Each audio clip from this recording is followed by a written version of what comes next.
Саламатсыздарбы, Учкунбек каналынын катталуучулары. Камчыбек Ташиев өзүнө карата кылмыш иши козголгонун билдирди. УКМКнын мурунку төрагасынын кайрылуусун Өткүрбек Рахманов жарыялады. Бул кылмыш иши боюнча менин юридикалык жактан толук коргонууга мүмкүнчүлүгүм бар. Жана Аллахын буйруса, менин эч бир күнөөм жок. Акталып чыгам. Кимдин күнөөсү болсо, ал жазасын тартат. Ал эми таза болсо акталат. Себеби мамлекетибизде акыйкат сот системасын түзүүгө мамлекет башчыбыздын аракеттери көрүлгөн. Мисалы 25 адамдан турган кемпир абадчылар да акталышты. Ошондуктан барыңыздарды мыйзам чегинде гана болуңуздарды суранамын, деди Ташиев. Ал эч кандай аракеттердин зарылдыгы жок экендигин билдирди. Буга чейин Камчыбек Ташиев Курманкул Зулушев жана Нурланбек Тургунбек уулу сурак бергени кабарланган.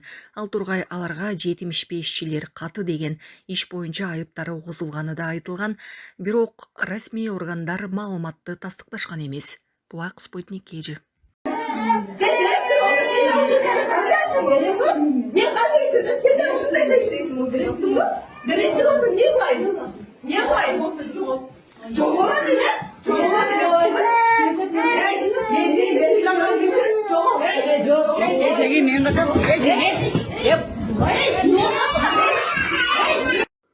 Өзгөндөгү бала бакчада тарбиячыны балдардын көзүнчө урушкан директор иштен алынды. 24 апрелде болгон окуянын видеосу бүгүн соц тармакта тараган. Агартуу министрлиги кадрлар Кара Таш айылындагы Ак Ниет шооласы бакчасында тартылганын тактады. Тарбиячы кечигип келген директордун баласын кабыл албай коюп, натыйжада уруш чыккан. Текшерүүдөн кийин директор иштен алынып, тарбиячыга сөгүш жарыяланды. Райондук милиция окуяны текшерүүдө. Анткени менен тараптар бири-бирине доосу жок экенин билдиришкен. Булак Спутник KG. Бул албетте аялдардын, балдардын зордук зомбулукка учурап, бүгүнкү күндө адам трагедиялары, адам өлүмдөрү абдан мындай курчуп туруп атат. Мына кече эле жүрөктүн үчүн алган Баткен районуна караштуу Чоңгар айылындагы оор кайгылуу окуя коомчулуктун да үчүн алып турат.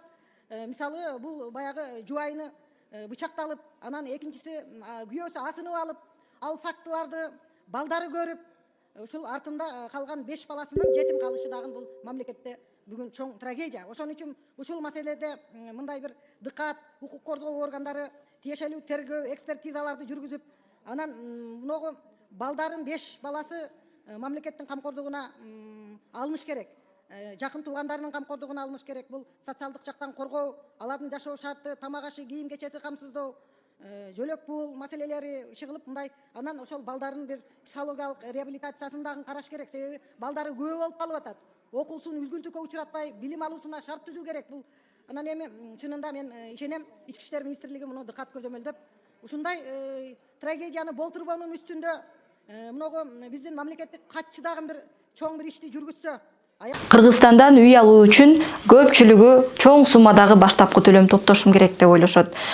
Бирок андай эмес, баштапкы төлөмсүз эле даяр, дароо кирип жашаганча төлөй турган үйлөрдү алсаңыз болот.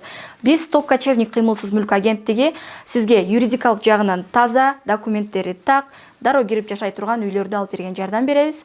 Андан сырткары жер үй, жер участогун алсаңыз дагы болот. Толугураак маалымат алуу үчүн ылдыйдагы номерлерге жазыңыздар. Консультация акысыз. Үй алыңыз, жакшы жашаңыз, жакшы жашоо кылыңыз.